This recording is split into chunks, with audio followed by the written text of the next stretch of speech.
ദിലീപിനെ കോടതി വെറുതെ വിട്ടെന്ന് കരുതി ഭഗവ തിയേറ്ററിൽ സൂപ്പർ ഹിറ്റ് അടിച്ചോ? ഇല്ലല്ലോ. കാരണം അതിജീവിതം രക്ഷപ്പെടുന്നത് ഇവർക്ക് ഇഷ്ടമല്ല. പോകുന്ന വഴിക്ക് ഒരു പട്ടി നിന്ന് കുരച്ചാൽ ആ കുരയ്ക്കുന്ന പട്ടിക്കെങ്കിലും ഒരു റെസ്പെക്റ്റ് നമ്മൾ കൊടുക്കും. ദിലീപേട്ടൻ്റെ വിഷയത്തിൽ നടക്കുമ്പോൾ അതിജീവിതയെ സപ്പോർട്ട് ചെയ്തിട്ട് ഒരുപാട് പേര് വന്നിട്ടായിരുന്നു. ഇപ്പോൾ ബബ്ബയെ സപ്പോർട്ട് ചെയ്തിട്ട് അതേപോലെ കുറേ ആൾക്കാർ വന്നു. പക്ഷെ അതിജീവിതയുടെ ഫിലിം റീസെൻ്റ്ലി റിലീസായി. പക്ഷെ അന്ന് ചെയ്ത സപ്പോർട്ടൊന്നും ഇന്ന് ഈ സിനിമ റിലീസായതിൻ്റെ ശേഷം പ്രത്യക്ഷത്തിൽ കാണുന്നില്ല. പ്രത്യക്ഷത്തിൽ ആരും സ്റ്റോറി ഇടുന്നില്ല. ആകെ 2-3 ആളുകൾ വന്ന് സപ്പോർട്ട് ചെയ്യുന്നില്ല. അന്നത്തെ ആ സപ്പോർട്ട് ഇപ്പോൾ കാണുന്നില്ല.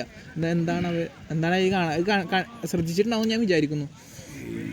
കേരളത്തിലെ നീതിക്ക് വേണ്ടിയിട്ട് ഒരു ദിവസത്തെ ശമ്പളം 236 രൂപയിൽ നിന്നൊന്ന് വർദ്ധിപ്പിച്ച് തരണമെന്ന് പറഞ്ഞിട്ട് തലമുടി വരെ മുട്ടയടിച്ചിട്ട് കുറേ സ്ത്രീകൾ, തൊഴിലുറപ്പിലെയും ആശാ വർക്കർമാരുമായിട്ടൊക്കെയുള്ള സ്ത്രീകൾ തിരുവനന്തപുരത്ത് വലിയ സമരം നടത്തി.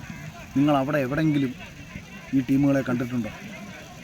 കേരളത്തിലെ ഏതെങ്കിലും സ്ത്രീക്ക് നീതി ലഭിക്കാൻ വേണ്ടി എവിടെയെങ്കിലും ഒരിടത്ത് സംസാരിച്ച് നിങ്ങൾ കണ്ടിട്ടുണ്ടോ?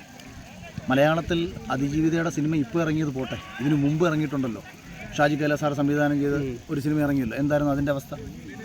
ഏതെങ്കിലും ഒരു സിനിമ ഇവരാരെങ്കിലും വിജയിപ്പിക്കാൻ വേണ്ടിയിട്ട് ഇറങ്ങി തിരിച്ചിട്ടുണ്ടോ?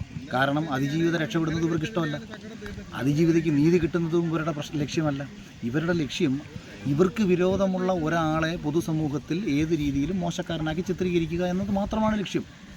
അവിടെ ഒന്നും ഇതൊന്നും ദയവ് ചെയ്ത് സ്ത്രീ സമൂഹത്തിന് വേണ്ടി വാദിക്കുന്നതായിട്ടോ സ്ത്രീകൾക്ക് വേണ്ടി സംസാരിക്കുന്നതായിട്ടോ നിങ്ങൾ കാണരുത്.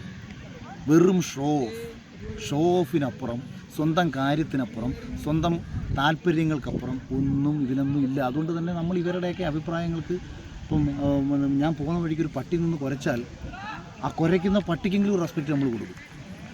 കാരണം പട്ടി കുരയ്ക്കുന്നുണ്ടെങ്കിൽ അങ്ങോട്ട് ചെന്ന് കയറി കൊടുത്ത് എൻ്റെ കടി നീ മേടിക്കണ്ടല്ലോ, മാറി ഒന്ന് പോയേക്കാമെന്നെങ്കിലും ഞാൻ ചിന്തിക്കും.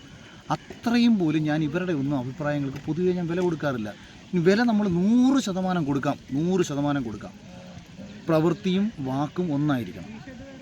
പിന്നെ സിനിമ വിജയിക്കുന്നത് അതിജീവിത ആയതുകൊണ്ടും പീഡിപ്പിച്ച ആളുടെ ആയതുകൊണ്ടൊന്നുമല്ല. നല്ല കഥയും നല്ല പ്രോഡക്റ്റുമായിട്ട് ഏത് സിനിമ വന്നാലും, രാമലീല വിജയിച്ച സമയത്തല്ലേ ദിലീപ് ജയിലിൽ കിടക്കുന്നു. അപ്പം നല്ല സിനിമ വന്നാൽ വിജയിക്കും, മോശം സിനിമ വന്നാൽ പരാജയപ്പെടും. ദിലീപിനെ കോടതി വെറുതെ വിട്ടെന്ന് കരുതി ഭഗവ തിയേറ്ററിൽ സൂപ്പർ ഹിറ്റ് അടിച്ചോ? ഇല്ലല്ലോ. ഭഗവയ്ക്ക് സ്റ്റാർട്ടിങ് സമയത്ത് ഇനിഷ്യൽ ഒരു പുള്ള് കിട്ടി.